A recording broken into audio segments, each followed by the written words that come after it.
દોસ્તો, આજે આમ આદમી પાર્ટીમાં અંદરો અંદર જે કંઈક રંધાઈ રહ્યું છે તેની આજે ચર્ચા ઊંડાણથી કરવી છે। વિસાવદર વિધાનસભાની ચૂંટણીમાં આમ આદમી પાર્ટીના ગોપાલ ઇટાલિયાએ ભારતીય જનતા પાર્ટી, કોંગ્રેસ અને બીજા અન્ય પક્ષોની સામે એક ભવ્ય જીત મેળવી। આ જીતથી ગુજરાતના રાજકારણમાં એક નવો ચહેરો જ નહીં પરંતુ એક નવું ચેપ્ટરની શરૂઆત પણ કરી છે। જીત આકરી હતી, કામ ભારે હતું, પરંતુ પરિણામથી પાર્ટીના કાર્યકર્તાઓમાં જોશ, જનૂન અને આત્મવિશ્વાસ વધ્યો છે।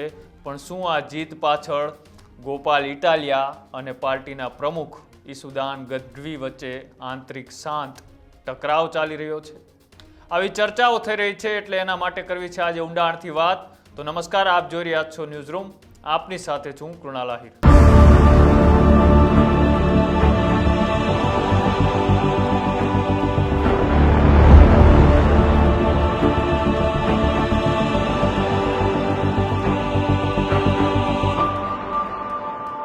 દોસ્તો, 2022 વિધાનસભાની ચૂંટણી 2022 વિધાનસભાની ચૂંટણી પહેલા ઈસુદાન ગઢવી તમને એક ટીવી ચેનલના પ્રાઇમ ટાઈમ શોમાં દેખાતા હતા અને અચાનક એ તેમાંથી રાજીનામું આપી અને આમ આદમી પાર્ટીમાં એક રાજકીય શરૂઆત કરવા માટે જોડાય છે।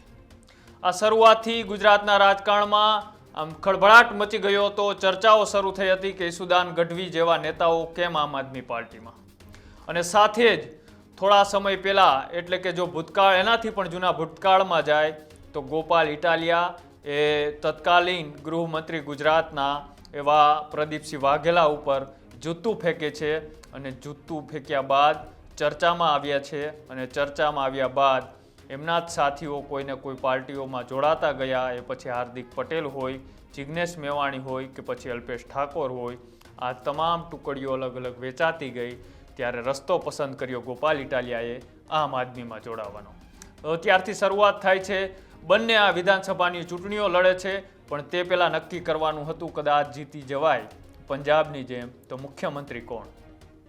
મુખ્યમંત્રીની રેસમાં આમ તો ગોપાલ ઇટાલિયા નક્કી માનવામાં આવતા હતા, પણ અચાનક ઈસુદાન ગઢવી આમ આદમી પાર્ટીમાં જોડાતા ઉપર લેવલે નામ ફાઇનલ થયું ઈસુદાન ગઢવીનું। ઈસુદાન ગઢવી પોતાની રીતે સીટ નક્કી કરે છે, વિધાનસભાની ચૂંટણી લડવા માટે ખંભાળિયા, તો સામે ગોપાલ ઇટાલિયા સીટ નક્કી કરે છે સુરતની કતારગામ સીટ। બંને વ્યક્તિઓની હાર થાય છે મિત્રો, બંને વ્યક્તિઓની હાર થાય છે। માત્ર 5 ધારાસભ્ય ચૂંટાઈને આવે છે, તેમ છતાંય પાર્ટી હળીખમ ઊભી હતી અને અચાનક ગોપાલ ઇટાલિયાને બીજી જવાબદારી સોંપવામાં આવે છે। ત્યારે ગુજરાત પ્રદેશ પ્રમુખ તરીકે ઈસુદાન ગઢવીને અહીંની જવાબદારી સોંપવામાં આવે છે, એટલે આમ તો આમ આદમી પાર્ટીનો મુખ્ય ચહેરો ગણાય। પણ હવે વાત કરવી છે મારે વિસાવદર વિધાનસભાની પેટા ચૂંટણીની। વિસાવદરની પેટા ચૂંટણી આવી ત્યાં સુધી બધું શાંત હતું, કેમ કે બંને વ્યક્તિઓ હારેલા છે। પણ વિસાવદર માટે આમ આદમી પાર્ટી ગોપાલ ઇટાલિયાને મેદાને ઉતારે છે। વિસાવદર વિધાનસભાની પેટા ચૂંટણી પણ યોજાય છે, પણ વિસાવદરની જીત બાદ ન તો ઇટાલિયાની વિજય યાત્રામાં ક્યાંય નજરે પડ્યા, ન તો કોઈ વિશેષ સંયુક્ત કાર્યક્રમમાં દેખાયા। સાથે ગોપાલ ઇટાલિયા જીત બાદ ભારતીય જનતા પાર્ટી પર જોરદાર પ્રહારો કરી રહ્યા છે, અલગ અલગ વિસ્તારમાં સભાઓ કરી રહ્યા છે, પાર્ટીને મજબૂત કરવાનું કામ કરી રહ્યા છે અને દરેક મંચ પર ઈસુદાનભાઈ બોલી અને તેમના વખાણ પણ કરી રહ્યા છે। તો વળી ઈસુદાન ગઢવી પણ ગોપાલ ઇટાલિયાના ટ્વિટર હોય કે પછી મીડિયાના મારફતથી વખાણો કરી રહ્યા છે અને અભિનંદન આપી રહ્યા છે।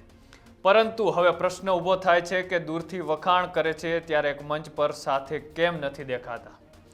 જીત બાદ બંને નેતાઓ દિલ્હી પણ ગયા। તમને એવું થતું હશે કે જીત બાદ આખી આમ આદમી પાર્ટીના જે નેતાઓ હતા એ દિલ્હી તો પહોંચ્યા હતા, પણ દિલ્હી એટલા માટે ગયા હતા કેમ કે દિલ્હી આમ આદમી પાર્ટીના સુપ્રીમો અરવિંદ કેજરીવાલની મુલાકાત માટે ગયા હતા।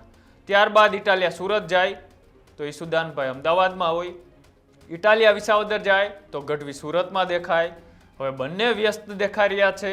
આમ બંને નેતાઓના રસ્તા એક તરફ છે, એટલે કે એકબીજાના વખાણ ભરીને કરી રહ્યા છે, પણ શારીરિક હાજરીઓના તફાવત એ ઘણું બધું કહી જાય છે। શું આ અંતર માત્ર કાર્યક્રમોની વ્યસ્તતા છે કે પછી આની પાછળ કંઈક રંધાઈ રહ્યું છે? તેવા સંકેતો અત્યારે દેખાઈ રહ્યા છે।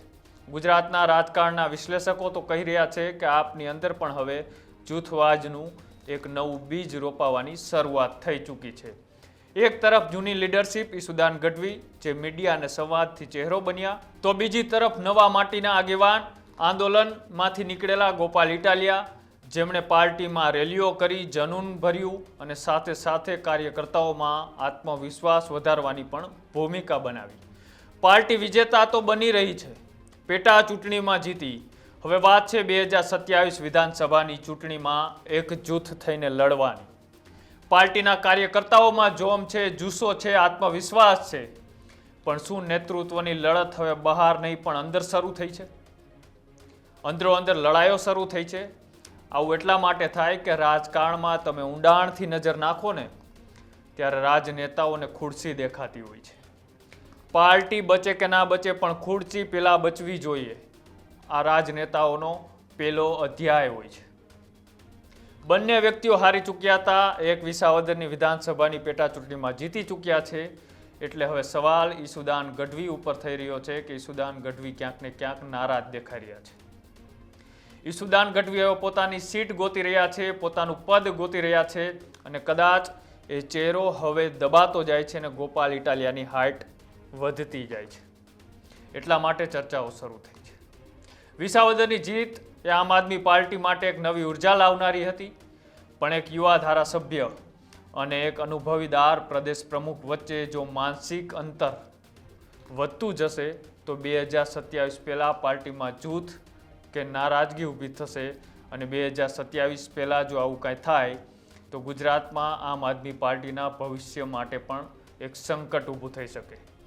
આ રાજકારણ છે દોસ્તો, આ ઊંડાણની વાતો છે. આ ક્યાંય લખેલી નથી હોતી, આના ક્યાંય ભાષણ નથી હોતા. આ ચર્ચાઓ એ ખૂણે ને ખાંચકે પાર્ટીના નેતાઓ જ કરતા હોય છે. એટલા માટે રાજકારણમાં સૌથી ભયાનક જંગ હોય છે એ મૌન હોય છે અને છતાં ઘાતક સાબિત થતું હોય છે. પણ આ ચર્ચાઓ મેં તમને જે વાત કરી એમાં તમને શું સત્યતા લાગે છે? તો કાંઈ લગતું હોય તો અમારી કોમેન્ટ બોક્સની અંદર જણાવજો, અથવા આનાથી કંઈ અલગ હોય તો પણ કોમેન્ટ બોક્સમાં જણાવજો. અને આવા જ અહેવાલો જોવા માટે અમારી યુટ્યુબ ચેનલ ન્યૂઝ રૂમને આજે જ લાઈક કરો, શેર કરો અને સબસ્ક્રાઈબ કરો. નમસ્કાર.